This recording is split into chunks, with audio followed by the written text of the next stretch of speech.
ეს არის მაესტროს ცხრიანი რეკლამის შემდეგ ჩვენ კვლავ პირდაპირ ეთერში განვაგრძობთ მუშაობას. ხელნაწერთა ეროვნულმა ცენტრმა შესაძლოა მისამართი შეიცვალოს სავარაუდოდ ის ლეონიძის ქუჩაზე ეროვნული ბანკის ყოფილ შენობაში განთავსდება.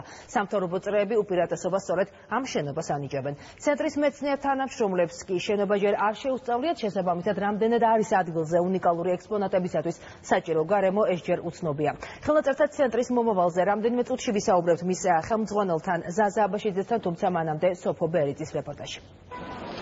ლეონიძის ქუჩაზე მდებარე ეს ისტორიული შენობა მალე შესაძლოა ქართული საგანძურის ახალი მისამართი გახდეს. ხელნაწერთა ეროვნული ცენტრისთვის ახალი შენობა ირჩევა. მართალია ეროვნული ბანკის ყოფილი ოფისი ჯერ ისევ ლარის გადასარჩენად გამოტანილ საპრივატიზაციო ობიექტების ნუსხაშია, მაგრამ ცნობილია, რომ მის ირგვლივ მსჯელობა უმაღლეს დემოკრატიულ მინარევს.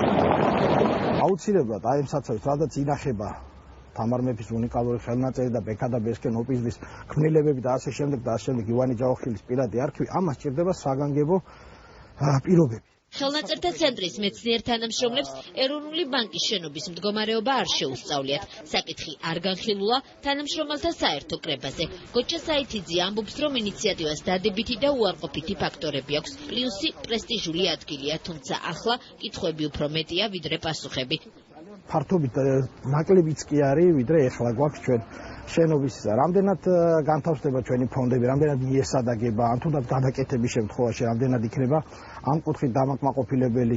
გნებავთ მისვლის თვალსაზრისით, რომ მოვიდეს სტუმრები, დაუშვათ მოვიდა ერთი ავტობუსის სტუდენტები. სად ვაჩერებთ ამ მანქანას? თუ გიგნებავთ ლოჯისტიკის თვალსაზრისით. ჩვენ წინამდეგი არა ვართ ამ ტერიტორიიდან გასვლის. ნამდვილად არ ვართ, მით უმეტეს ავარიულია შენობა უკვე და შესაბამისად ვითხოვთ ახალი ტერიტორიას, მაგრამ ეს არ უნდა იყოს დაუშვათ ისე აღქმული და ისე გაკეთებული, რომ აი უბრალოდ გაგვიყვანონ სადღაც და დაგვაბინაონ. საპრივატიზაციოდ გამოტანილი ობიექტი ხელნაწერთა ცენტრისთვის პრემიერს ემეტება. მთავრობის მეთაურმა საკუთარი პოზიცია ცენტრის ახალ ხელმძღვანელთან შეხვედრაზე დააფიქსირა. საზოგადოების ნაწილს ინიციატივა მოსწონს. პოეტი დავით მაღრაცი ამბობს, რომ თუ საკითხი საბოლოოდ გადაწყდა, ეს კულტურულ მემკვიდრეობაზე ზრუნვის სამაგალითო ნიმუში იქნება. ეს იქნება კულტურაზე რეალური ზრუნვის დიდი დასაწყისი. და ეს იქნება ნიშანი იმისა, კიდევ ერთი და უფრო მკაფიო ყველაზე, რომ საქართველოს პრემიერ-მინისტრს სწორად აქვს აღქმული ქვეყნის პრიორიტეტები. ასე არ ფიქრობს ხელნაწერთა ეროვნული ცენტრის ყოფილი ხელმძღვანელი. ბუბა კუდავა ამბობს, რომ თუ ცენტრის მდგომარეობა პრინციპულად უკეთესი არ გახდა, მაშინ მხოლოდ მისამართის ცვლილებას აზრი არ აქვს. მისივე თქმით, ერთ-ერთი მთავარი საგამოფენო სივრცეა, რომელიც ამ ეტაპზე არსებულ შენობაში მხოლოდ ერთია. ყოფილი ხელმძღვანელი მიიჩნევს, რომ შენობას ალექსიძის ქუჩაზე რეაბილიტაცია სჭირდება, თუმცა ამ ეტაპზე გამოუვალი მდგომარეობა არ არის. შესაბამისად, ცენტრის სასწრაფო წესით ეროვნული ბანკის შენობაში გადატანის სურვილი ბუბა კუდავას ეჭვებს უჩენს. ამოსავალი წერტილი ჩემი აზრით და არა მარტო ჩემი აზრით ბევრს უჩნდება ეს ლეგიტიმური ეჭვი, არის გარკვეული ძალების კომერციული ინტერესი არსებული ტერიტორიის მიმართ და ამოსავალი წერტილი სამწუხაროდ არ არის ხელნაწერთა ეროვნული ცენტრის განვითარება, მისი ხვალინდელი დღე. მე ვფიქრობ, რომ ღირს მოცდა იმ პერიოდამდე, ვიდრე პრინციპულად უკეთესი ვარიანტი არ შეირჩევა და გამოჩნდება.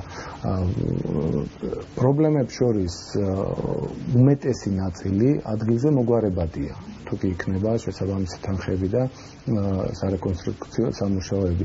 ხელნაწერთა ეროვნული ცენტრი უძველესი ხელნაწერი წიგნებისა და ისტორიული საბუთების ყველაზე მნიშვნელოვანი საცავია საქართველოში. აქ დაცულია მოქვის სახარება. ერთი შენობა იწევს 10,000-მდე ქართულ და 4,000-მდე უცხოურ ხელნაწერსა და დოკუმენტს, ქართულ მწერალთა და საზოგადო მოღვაწეთა პირად არქივებს. სად განთავსდება ქართული საგანძური? ცენტრის ირგვლივ ახლა ახალი კითხვა დგას.